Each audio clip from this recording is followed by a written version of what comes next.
And then we talk about emotions. From reactive emotions to responsive devotion. Second, we are just, our emotions are what? Reactive. Things don't happen the way you want. Reactive emotion of anger. Things happen the way you want. Reactive emotions of, oh, so happy I am. I'm so blissfully. This is great. The world is nice. Reactive emotions, right? But what is the way we can, what needs to go up? What is urdhva gati in emotions? Responsive devotion. Sometimes in devotional services, things may not happen in our life. How many times, my dear friends, things have not happened the way you want? Most of the time? Most of the time, right? So, what does responsive devotion mean? What is Krishna, or what is the nature, or what is the Almighty teaching me through this when things have not happened the way I want? So, from what you call reactive emotion to responsive devotion of understanding. And that's again, don't you see clearly in all our discussions when we talk about the second part, you can clearly see a rise in the consciousness, a rise in the desires, a rise in the emotions. Otherwise, we are talking about very basal, humane like activities. But we don't have to act in a humane like level. We have to rise in our consciousness, right? So here it is, from reactive emotion to what? Responsive devotion. And the other thing that, of course, there could be a whole list of things that we need to go up. But other thing that identity has to go up. Identity means from being a doer, we have to know that we are the servant. This is the interesting thing. Ahankar is such a thing, the more going up means to go down. Are you getting that? The more, when does the identity go up? When we realize that we are servants, when we bow down, that's the way Ahankar goes up. The ego, the real ego. I am the servant of Krishna. That's what goes up, right? So these is things that should go up. Are you all with me? Right? Think what should go down. That means it goes down to every every deserving person. Our responsibility is to serve every deserving person. That means it goes down. Water goes right down. That means it goes down. Water goes right down at the lowest level. Right? That's the nature of water. It will seep down to the lowest level.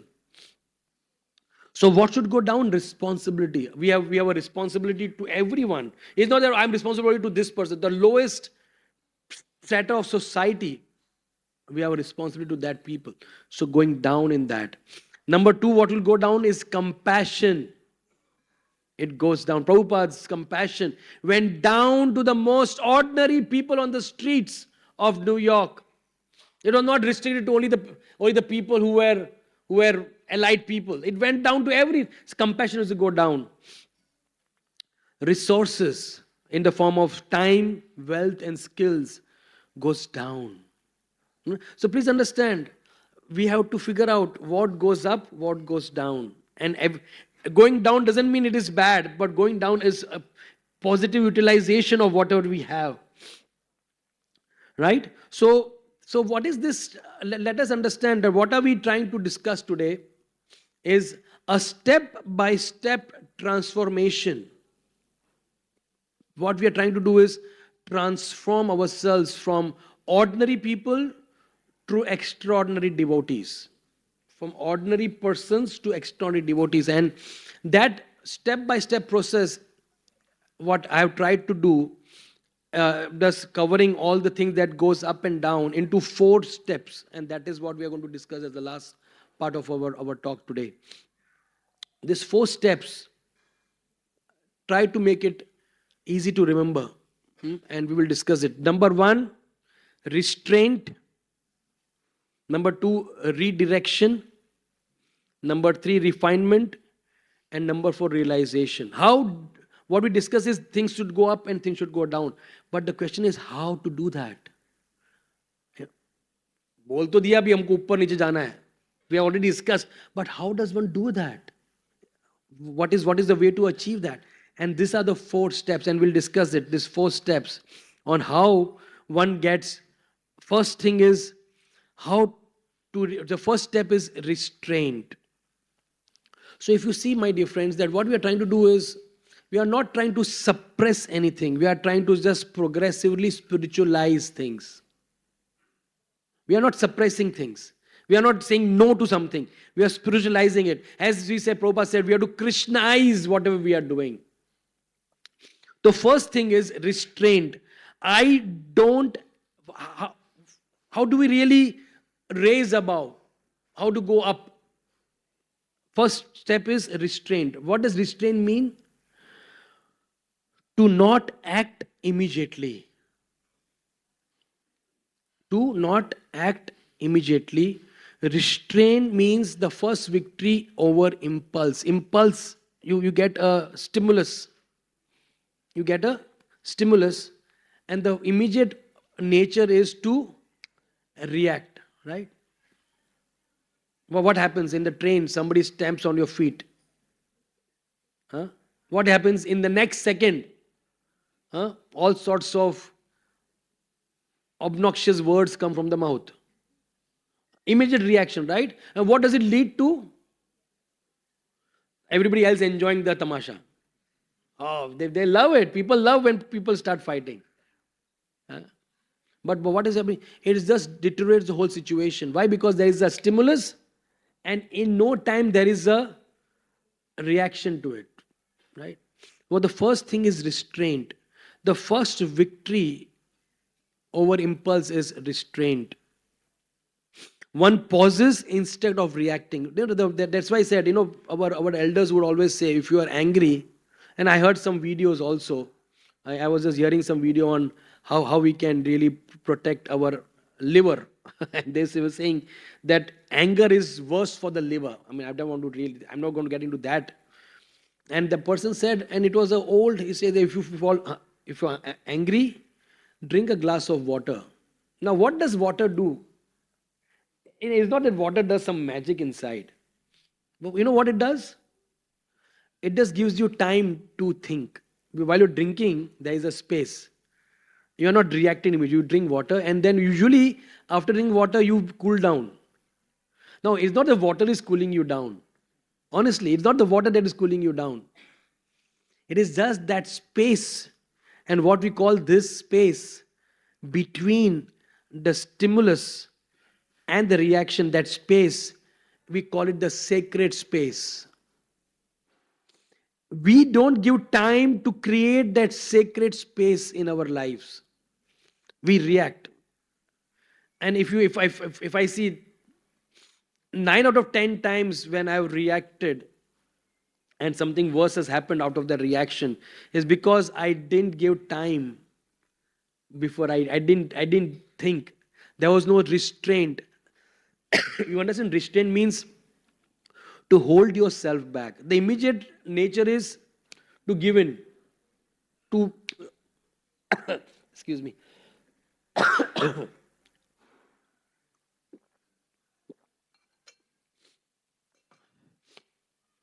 The immediate nature is to give back. How dare you tell me this, right? The mind language says, तूने मेरे को कैसे ऐसा बोला? And you will give either out of pride or out of what you give back. But the first step of transformation, my dear friend, is restraint. Do slowly. Yeah, it's fine. It's fine. But slowly, that 1 should become 2, 2 to become 3, and 4, and 5, and 6. And that's what sadhana bhakti is all about. So first step of transformation is restrain. Restraint is not repression. The desire is acknowledged but not obeyed blindly.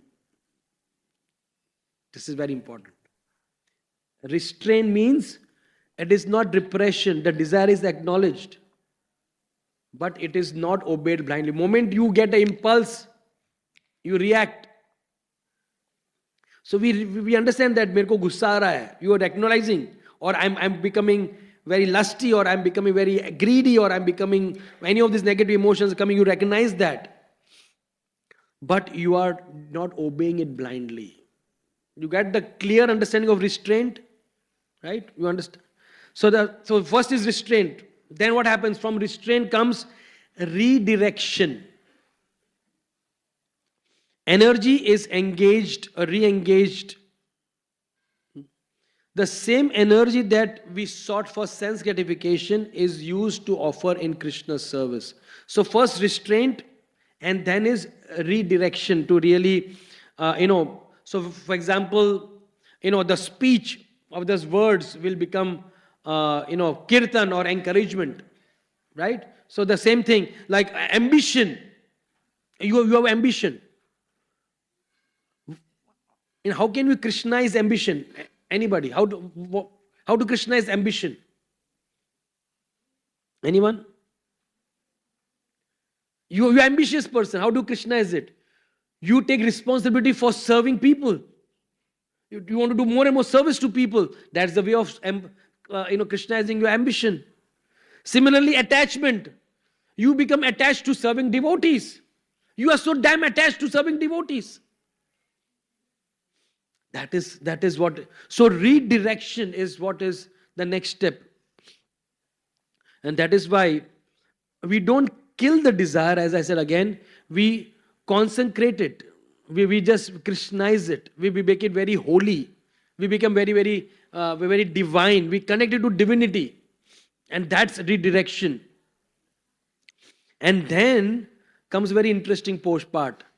Refinement. What does one do after that? Refinement means what?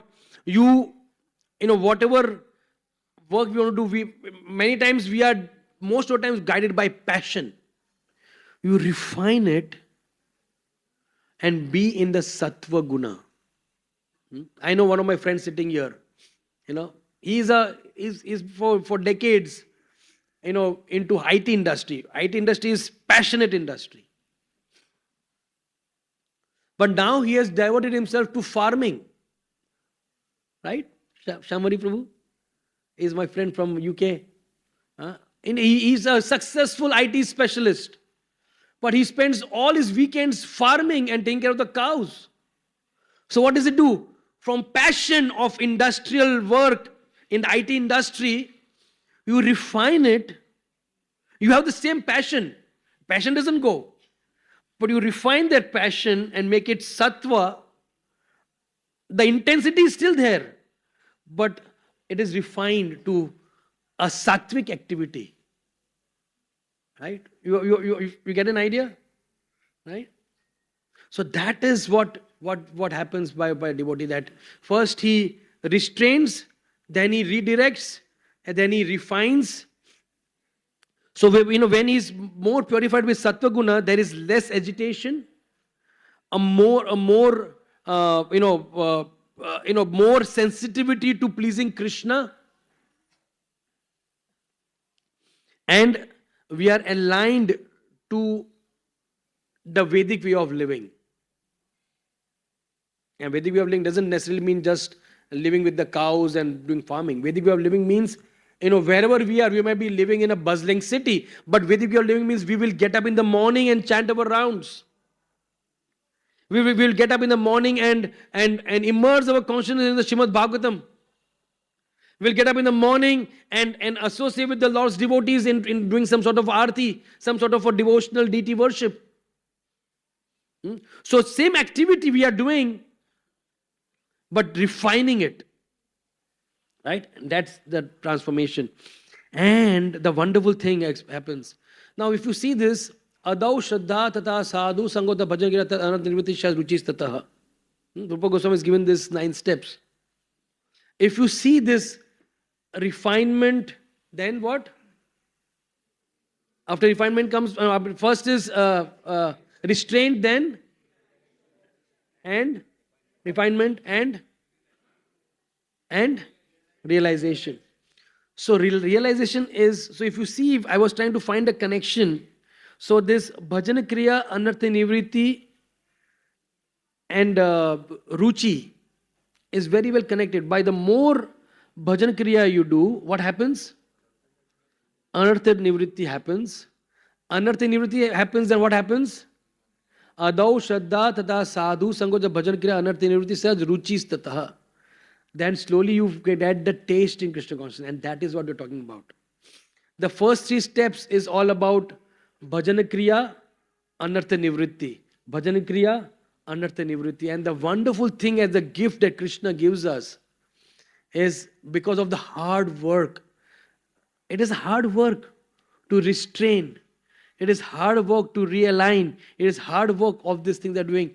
Krishna gives us the taste of realizations. We get wonderful understanding of what real Krishna consciousness is all about. So by doing this process, first of all, to be conscious of what needs to go up, what needs to go down, the right understanding.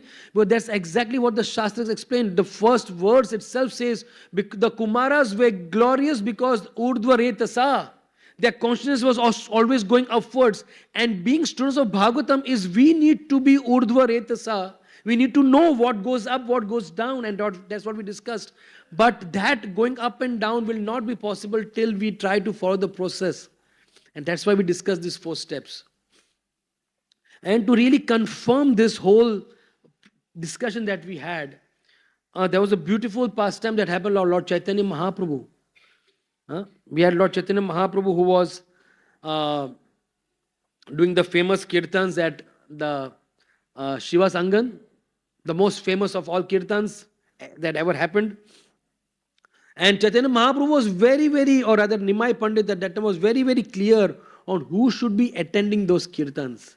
It was only meant for the selected people who were deserving to be there. It was not meant for anybody else. There was no compassion. That out of compassion you allow here. No. Compassion was available when he went out on the streets. But that place was only fixed. So one person, a milk drinking Brahmana, he came to Shiva's Thakur. He said, please, Shivas, please, let me in. I said, why should I let you in? And the first thing he replied, you know what, I'm a brahmachari. Oh, that means the first thing his qualification was, he was a strict celibate. Very good. Second, he said, I drink only milk. Oh, that's very nice. So Shiva Thakur was very impressed. Because he was austere, because he was celibate and drinking only milk. You connecting to what we discussed earlier? So he said, oh please, you are most deserving. So he thought he can decide who could be there. Rather, he took the role of Lord Chaitanya. I'm not to say that. He said, okay, you come. He was being guided by compassion. He wanted people to really see Lord Chaitanya dancing. He said, you are the right person actually. You are a bachelor, you are brahmachari, celibate, and you drink only milk, that's all. You please hide behind that huge pot and you can see things, what is happening. So, okay. So he came early. The nocturnal kirtan starts at 9. This gentleman came at 7. He hid behind. We do that, right? When there's a special darshan, you all come at 1 o'clock and stand in the line. First, you get to sit here so you can see that. So this brahmachari went inside and he was hiding. I said, don't move. Shh. Don't breathe also. Of course, he was breathing. But he was hiding there. And everything was going on very well. Lord Chaitanya stopped. I said, I am not finding the ecstasy that I usually experience. Is there someone here who is not supposed to be here? A very, very heavy question to Shiva's Thakur. And Shiva's Thakur, devotees are also very diplomatic. They said, Chaitanya Mahaprabhu, there are no speculators here. There are no dry logicians here. So he didn't say who is here. He said, ye log nahi hai, ye log nahi hai. There's nobody here. He said, no, is there somebody who's not supposed to be here? Then Shiva Thakur, obviously, as we heard in one of the classes, he said, you cannot lie to the absolute truth. Right? So Srivas Thakur couldn't lie to the absolute truth. Lord Chaitanya Mahaprabhu, Nimai Pandit, he said, Chaitanya Mahaprabhu, Nimai ji, Nimai Pandit ji, there's only one person who is here. He is a brahmachari drinking only milk. Chaitanya Mahaprabhu, it is explained in the Chaitanya Bhagavat that the anger that one experiences at a time the Lord shows at the time of destruction of this creation, that was the anger Lord Chaitanya Mahaprabhu showed. And when he shouted, "Get that milk drinker out." And why was he angry? You think Lord Chaitanya Mahaprabhu didn't follow the restraint? He just gave in to his emotions? No. He wanted to clearly establish a point that we all have been discussing for the last 1 hour. That you cannot earn bhakti just by being a celibate. You cannot earn bhakti just by drinking only milk. Bhakti is much beyond all these things. And the brahmachari was so scared. Can you imagine you are zeroed down amongst the whole people? You know, if in this whole room one person is zeroed down as you get out. How embarrassing you feel, right? So that brahmachari was feeling very bad. He was embarrassed. But he was feeling, oh, I really made Lord Chaitanya Mahaprabhu very upset. He was feeling bad for that. Not because he was zeroed down. He said, oh, I caused lot of harm, a lot of anger to Lord Chaitanya. And he was in a very humble spirit going out. Lord Chaitanya said, come back. Because this was what was lacking. Humility was lacking. And as soon as the brahmachari, the milk-drinking brahmachari showed that humility, and Lord Chaitanya Mahaprabhu is in his heart, he was not acting humble.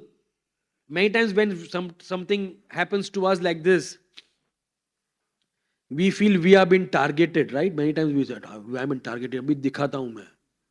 So you show externally you are, oh, Prabhuji, sab theek hai, everything is fine. But internally you are hurt like anything and you want to give it back to the society, you want to give it back to the person who has hurt you. Yes or no? That's the feeling. And that's why, because we are not restraining, we want to just give impulsive emotion. I swear I will give you back. That's the emotion inside. But in a Vaishnava Sangam, you can't show it. You say, no, everything is fine. But internally you are burning, it is like you're carrying a live charcoal in your hand, ready to throw it at the person at the right time comes. But what is doing that live charcoal doing? It is burning yourself before you throw it. And that's what his emotions all about. But this brahmachari was not having those emotions. He was genuinely, lucky for him, genuinely feeling very sorry that he disturbed Lord Chaitanya Mahaprabhu. He was feeling very humble. He was feeling very insignificant. Lord Chaitanya Mahaprabhu said, right now, you come back. He blessed him and he became part of the nocturnal kirtan of Lord Chaitanya. Why? Because the most important mother of all ingredients that is required for bhakti, which is humility, was attached to this brahmachari's personality. Lord Chaitanya Mahaprabhu saw this. He had the austerity, he had the simplicity, he had the restraint, everything, but he didn't have the humility. That got added. So Prabhu, please let us all understand from this beautiful story how to really purify ourselves. To let us always not get, even after coming to bhakti, we sometimes get carried away by knowledge. We get carried away by respect. We get carried away by, that is why Labh, Puja and Pratishtha. This is Adhogati. Urdhvagati means we are servants. Adhogati means Labh, Puja, and this catches all of us till the last. Till it is said that I think one of the senior sannyasis spoke like that. Till you do not find both your feet in the spiritual world, don't think you are successful.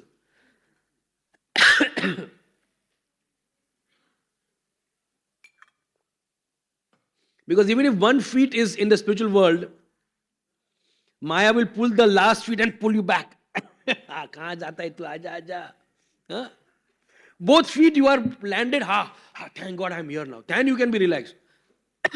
I'm sorry.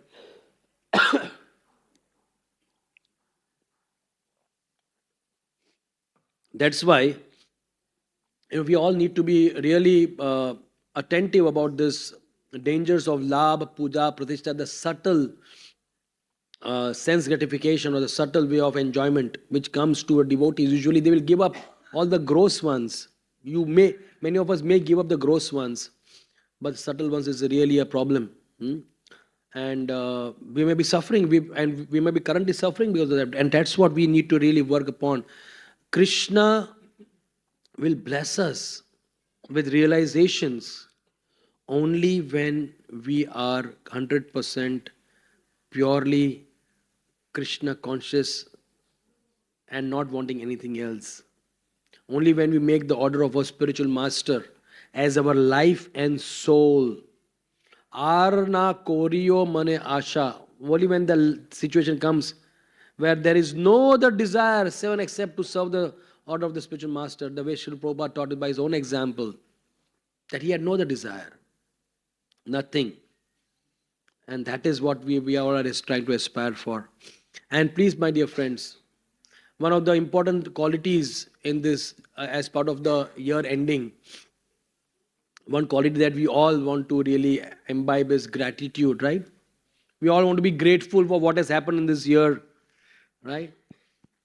And one of the best ways to show our gratitude is by showing gratitude to Srila Prabhupada, by helping him distribute the Bhagavad Gitas in this month. And the last few days of the book marathon that we have all over the ISKCON society worldwide, where devotees go all out to distribute books. And believe me, there are so many hundreds and thousands and millions of people still not having the fortune of getting in touch with this magic books of Srila Prabhupada in the form of the Bhagavad Gita and other books. So please, our humble request is on behalf of the temple management, try, if you already done it, you can do something more. Try to sponsor these books, because how many can you give to your friends? You can give 10, 20, 50 books. But there are so many people who need these books, they can afford. So the temple has what we call Shastra Dan.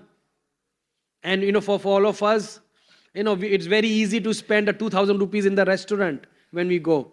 And the bill, any restaurant you go, it is 2,000 rupees, 1,500 rupees. But not going to a restaurant once, or not buying a particular type of cloth for once, instead of that, using that money to donate and doing the Shastradhan is a very, very auspicious act.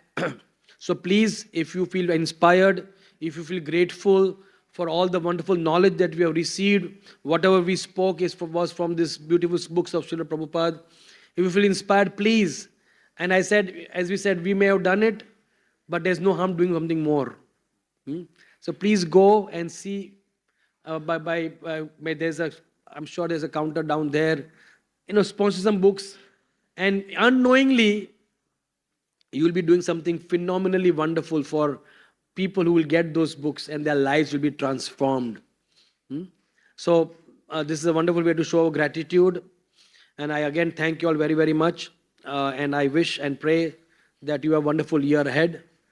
We welcome 2026 in the next few days. And for us, nothing changes, whether it is a new year or an old year.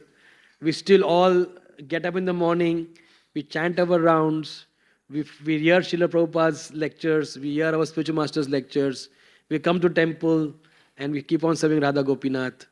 And like this, that's whether it is a new year or an old year or a mid-year, for us nothing changes, because every day is a holy day for us. Every day we begin is a wonderful opportunity, whether it is a day or a week or a month or a year. Any of these days is a wonderful opportunity for all of us, my dear friends, to renew our enthusiasm to serve Krishna, to realign ourselves, to recommit ourselves to Krishna consciousness, to realign ourselves to the instruction of the spiritual master. Thank you very, very much. Hare Krishna.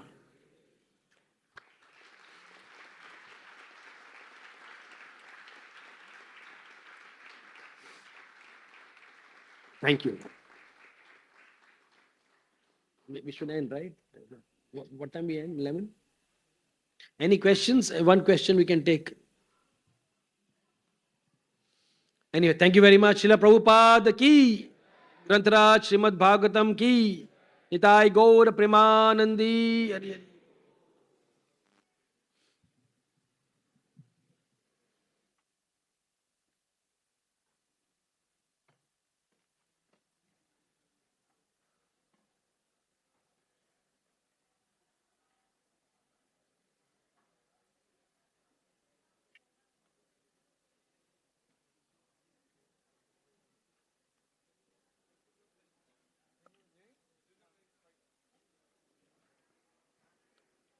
Hare Krishna. So devotees, please note that because of the construction renovation work happening downstairs, there is not enough place for sitting and taking prasadam. So the counter, the queue, prasadam queue may move slowly, and the number of counters are also less. So the rate at which people can take prasadam will be less. So you may have to stand in line for a little longer time. So please be patient. Hare Krishna.